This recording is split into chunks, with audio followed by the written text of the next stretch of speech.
COMELEC, welcome to the show. This country has been stuck for decades trying to pass an anti-dynasty law. At paano tayong maniniwala ngayon na seryoso ang 20th Congress na isulong ang anti-dynasty law kahit ang election tribunal nga ng Congress hindi inaksyonan to? Sige nga, Makabayan Block! Total, kayo ang pinakamaingay na nagpupush for an anti-dynasty law. Magsalita nga kayo against this. Sa bagay, why would you question this?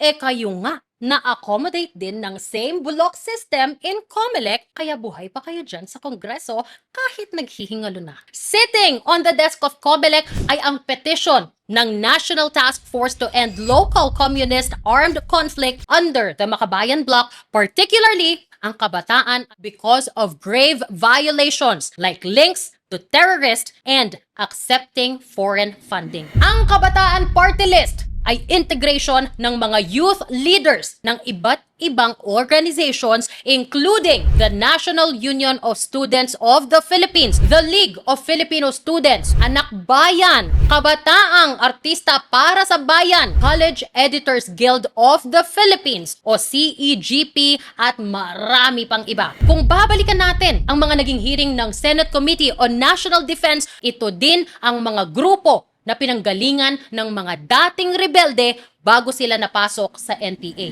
Nalatag ko na to sa naunang episode namin on the Makabayan Bloc at ang koneksyon nila sa mga terorista. But ang relationship na ito ng kabataan at teroristang NPA ay hindi lang one way. Hindi lang from kabataan papuntang NPA. Ano naman ang explanation ninyo for recruiting active NPA members papuntang kabataan para tulungan kayo sa kampanya? Jason Rafales. He was an active member of the NPA in 2018 when he was installed by Kabataan Party List to become its president ng Kalbiga Samar Chapter. Ang sabi niya, ang Kabataan Party List mismo ang lumapit sa NPA para tulungan ito sa kampanya. Sabi niya sa affidavit niya mismo, siya ang nanghihikayat sa mga tao na iboto ang Kabataan Party List at ginagawa niya ito kasama ang mga rebelde habang sila ay may mga hawak na armas. According to these former rebels,